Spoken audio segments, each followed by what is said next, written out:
I তোমার জন্য একটা সারপ্রাইজ আছে। কি সারপ্রাইজ? সুন্দর তো। It's for you. এই ঘড়িটার দাম কত পিউ? আবার তুমি দাম দাম শুরু করছো রঞ্জু। এই ঘড়িটার দাম 5 লাখ টাকা পিউ। এত দামি ঘড়ি আমি নিতে পারবো না। তুমি বারবার দামটাই দেখতেছো, তুমি আমার ভালোবাসাটা দেখতেছো না। মানে আমার ভালোবাসার কোনো মূল্য নেই তোমার কাছে? আমি একটা শখ করে তোমাকে একটা জিনিস দিতে পারি না?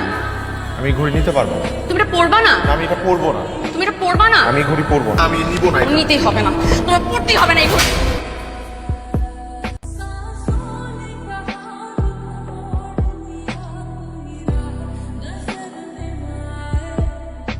এই যে এখন পরছি, এই যে আমি ঘড়িটা পরছি,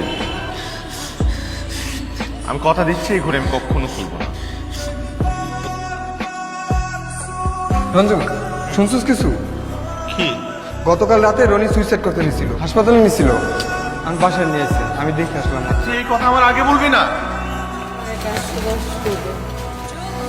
রঞ্জু, পিউ আমার কথাটা শোনো, আমার কথাটা শোনো প্লিজ। পিউ আমার কথাটা শোনো। কেন শুনবো? কি শুনবো? প্লিজ আমার কথা শোনো। এই চাকরিটার জন্য আমার বন্ধুটা মরতে বলছিল। আমার বন্ধুটার বাবা পঙ্গু হয়ে 4 বছর ধরে বিছানায় শোয়া। ছোট ভাই বোনের পড়াশোনা বন্ধ হয়ে গেছে, তো বাসা ভাড়া দিতে পারছে না। আমার বন্ধুটা সুইসাইড করতে গিয়েছিল। ওর এই চাকরিটা খুব প্রয়োজন, খুব।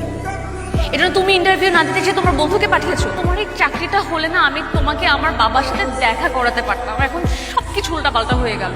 আমি নিজের যোগ্যতায় চাকরি খুঁজে বের করব। আসসালামু আলাইকুম।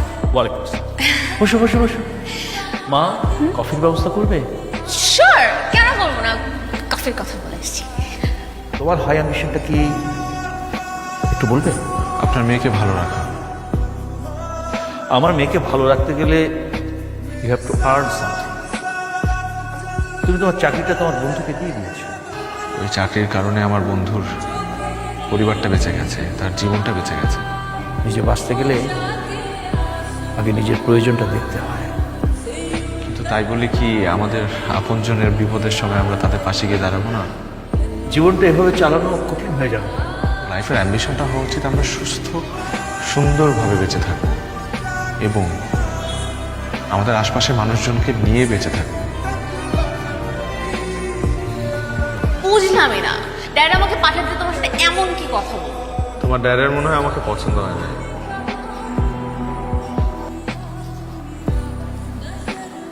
কিরে, মন খারাপ করে বসে আছিস কেন?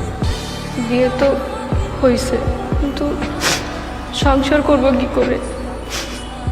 আমার হাতে একটা টাকাও নেই।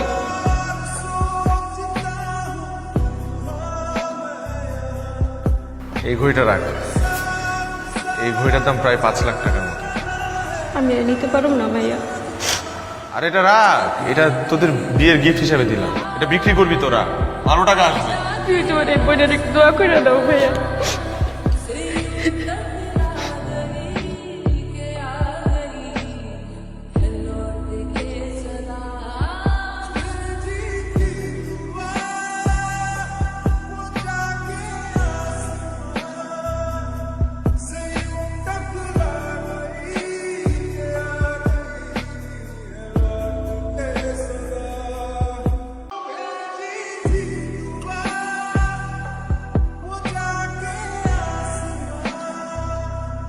কেন শুধু এখানে? 6-7 দিন যাবো তুমি আমার ফোন ধরতেছো। তুমি ধরতেছি না, কেন ধরবো? তোমার ফোন কেন ধরতে হবে? কে তুমি? কয়টা গার্লফ্রেন্ড তোমার? হ্যাঁ? কি বলতেছো? ও, কিছু বুঝতে পারতেছো না কি বলতেছি না? ঘড়ি কই? হ্যাঁ, এই কই? হাতের মধ্যে ঘড়ি নেই তো? খুব না বলছিলা সারা জীবন আমার দেওয়া ঘড়ি পড়ে থাকবা, ঘড়ি কই? ঘড়ি কই? বুঝতে পারছ না? হ্যাঁ, এই, তুই আমার সাথে চিটিং করছিস কেন? আমি দেখতে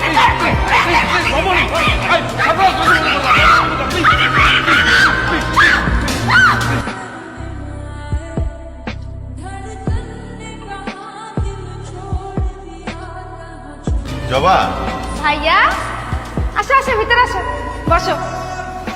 আচ্ছা তোরে যে আমি একটা ঘড়ি দিছিলাম, ওই ঘড়িটা কই? আরে ওই ঘড়িটা তো বিক্রি করছি। বিক্রি করে আমরা 3 লাখ টাকা পাইছি। এই বাসা নিছি আর নতুন একটা দোকান দিছি। কার কাছে বিক্রি করছিস? ওইটা তো আমি কইতে পারবো, এটা রতন কইতে পারবো। তুই আমার রতনের কাছে আমি নিয়ে যা, রতনের সাথে আমার কথা আছে।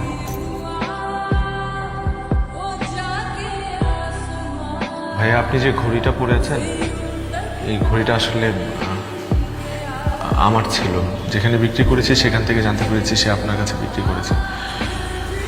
ভাইয়া ঘড়িটা আমি ফেরত চাই। ঠিক আছে, আপনি আমাকে 4 লাখ টাকা দিন, আমি আপনাকে ঘড়িটা দিয়ে দেবো। আচ্ছা ভাই, তাহলে কিছুদিন সময় দেন, আমি আপনার কাছে টাকা নিয়ে আসবো। তো এতগুলো টাকা কিভাবে জোগাড় করবেন? জানি না, কিন্তু আমার এটা জোগাড় করতেই হবে। আপনার জন্য আমার কাছে একটি অফার আছে। কি করতে হবে আমার? তেমন কিছু, আপনাকে একটি কিডনি ডোনেট করতে হবে। কিডনির বিনিময়ে ঘড়ি আর 1 লাখ টাকা ক্যাশ। ধন্যবাদ ভাই।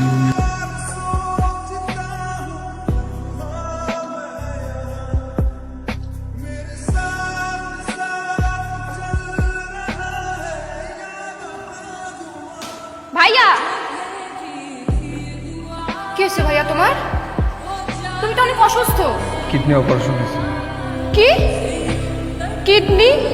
কিডনিতে কি হয়েছে? আমার তো কিছু কয় না। আমি তো তোমার বোন, আমারই কো। পুরো সব বলবো, তার আগে তোরা কি আমার একটু মামা মামির বাসায় পাঠা।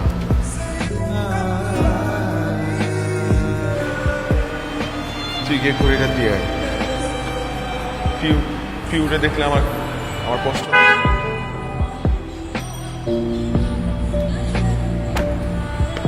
রঞ্জু, তুই এখানে তাকাইছিস কেন? আমি আমার চিনতে পারছিস না, আমি রনি।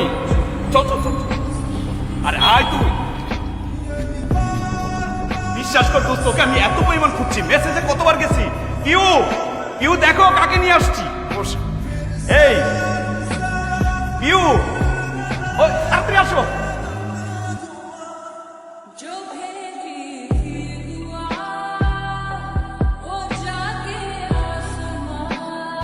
আসো আসো, দেখো কি আসছে আমার বাসায়।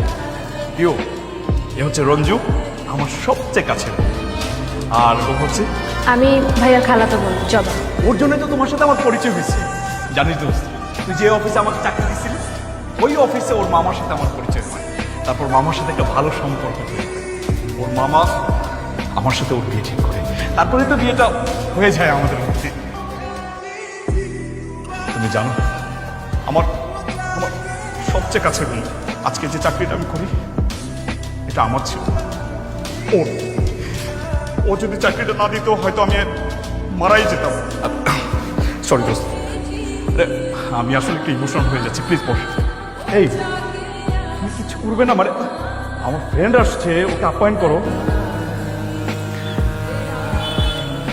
আমি তো তোর বিয়েতে কিছুই দিতে পারলাম না। এই ঘড়িটা তোর বিয়ের গিফট। জানেন, এই ঘড়িটার পেছনে একটা গল্প আছে। তুই চুপ কর। ভাইয়া এই ঘড়িটার বিনিময়ে একটা কিডনি হারিয়েছে। কি দোস্ত? ও ও কি বলছে? বাট এই ঘড়িটা ভাইয়া ওনার গার্লফ্রেন্ড দিয়েছিল। ওনার গার্লফ্রেন্ড ওনাকে ভুল বুঝে খুব অপমান করে, আর ঘড়িটা ফিরিয়ে আনার জন্য ভাইয়া তার একটা কিডনি বিক্রি করে দেয়। মেয়েটাকে ওর অ্যাড্রেস দিয়ে আমি কথা বলবো। ভালোবাসার মানুষ কখনো নিষ্ঠুর হতে পারে না। ভালো থাকিস। আসি। আসি মানে? আজকে একসাথে খাওয়া দাওয়া করবো, দেন যাবি। না না, ভাইয়া অনেকদিন পর গ্রাম থেকে এসছে, আমার বাসায় আজকে খাওয়া দাওয়া করবো। ভাবি আসি।